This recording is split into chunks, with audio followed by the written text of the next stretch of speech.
Hi, it's Simon from Parker's. Today I wanted to talk to you about what happens when you've made an offer on a property and it's been accepted. A lot of people don't necessarily know the full process that's involved. So I would say one of the first things that you need to do is instruct a solicitor. And I would say take recommendations. Bear in mind obviously that the estate agent is going to be talking to the solicitor equally as much as what you will be. So speak to your estate agent if they've got any ones that work well, they work well with. Take a few quotes, speak to a few solicitors. I'd say it's a really good test to perhaps call the solicitor a couple of times to see whether or not you can get hold of them and whether they call you back.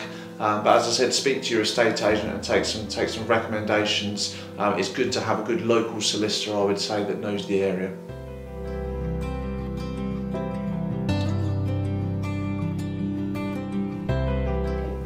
So if you're buying a property, you'll need to finalise your mortgage. I would like to think that the estate agent that you're offering through has already asked you questions to make sure that you've got your mortgage agreed in principle, your deposit and everything is all in place. But once an offer has been accepted, you then take that to the next stage. So you will then engage with a mortgage broker.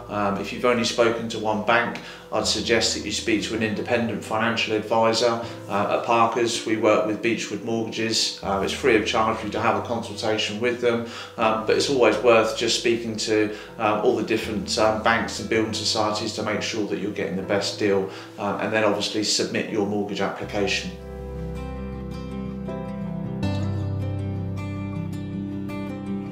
So the next stage really is providing your estate agent with all of the contact details that they need.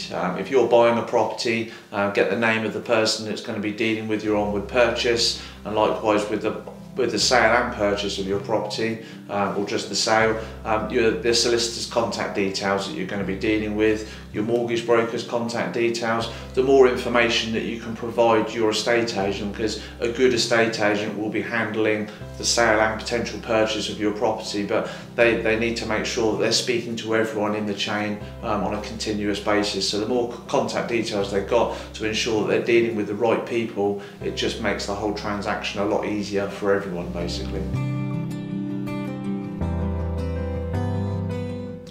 So at the next stage, once you've engaged with your solicitor, you've instructed your mortgage brokers, everything should now be up and running. It's important that you provide your solicitor with everything that they need. So you'll have to complete lots of forms. There'll be a mountain of paperwork if you're selling a property, fixtures and fittings, property information forms. It's really important that you get all of that information back to your solicitor as quickly as possible.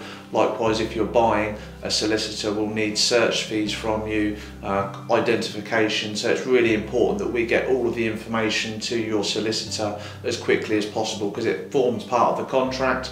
If you're selling a property, once you've sent all of those forms back, that then gets sent to the buyer's solicitor so they can then start proceeding with searches and any questions that they may have. But it's really important we get that paperwork back to the solicitors as quickly as possible, otherwise it will just hold up that transaction.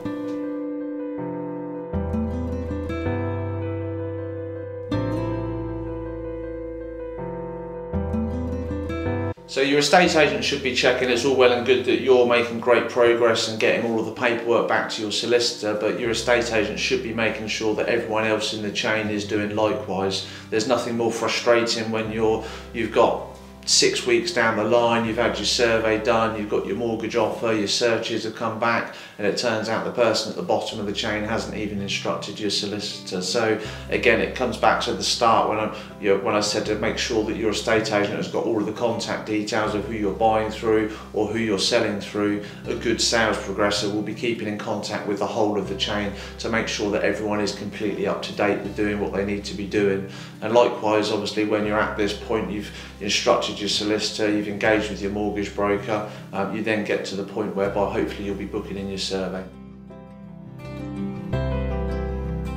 So once you've had your survey done, you may well have just had a mortgage valuation depending on the age of the property. If it's quite a modern property, it might still be under like some form of warranty. You might not necessarily need a home buyer's report or a structural survey done.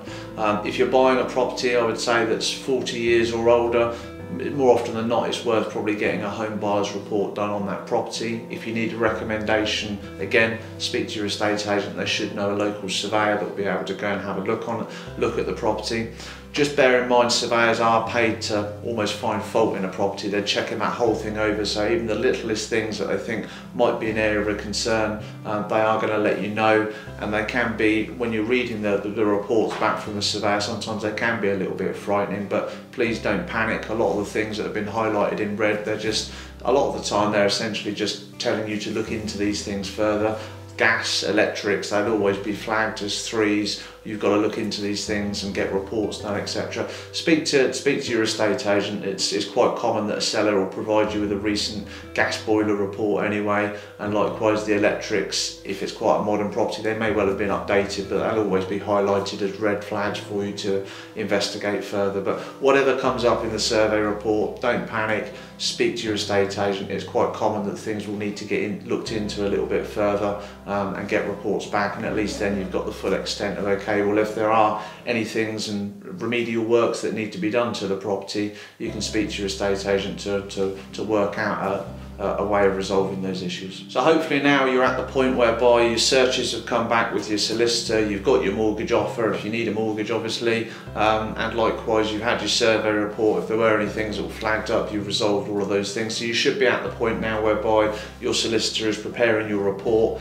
Essentially all of the information that they've collated, all the work that they've done will be sent to you, or you might go in and see your solicitor, probably not under the current COVID situation, but they'll send everything over to you on an email for you to have a read through, ask any final questions. I think once you're at that stage, again, working with your estate agent, it's probably time to start talking about moving dates, the exciting part.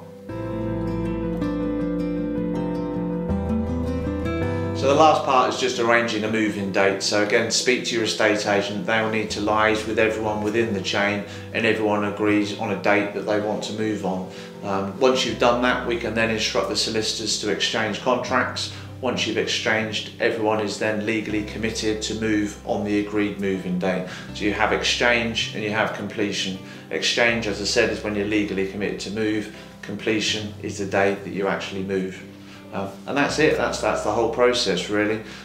It's very, very important when you are moving home that you are dealing with someone that really knows what they're doing with regards to what we call the sales progression, which is the process of once a sale has been agreed to when you're physically handing over the keys.